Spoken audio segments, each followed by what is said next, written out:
знакомые благотворительные помощь для нуждающихся людей. И то, что сегодня Рустам Магомедов занялся этим делом, это большой вклад, большая помощь именно для нуждающихся людей города Воркуты.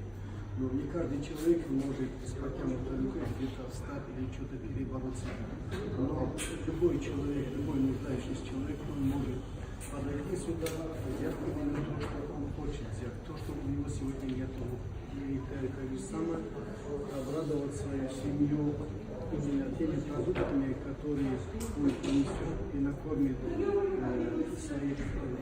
своих детей, там, родных. И это огромная помощь. За это каждый человек знает, какое вознаграждение получает. Это вознаграждение на бесценно.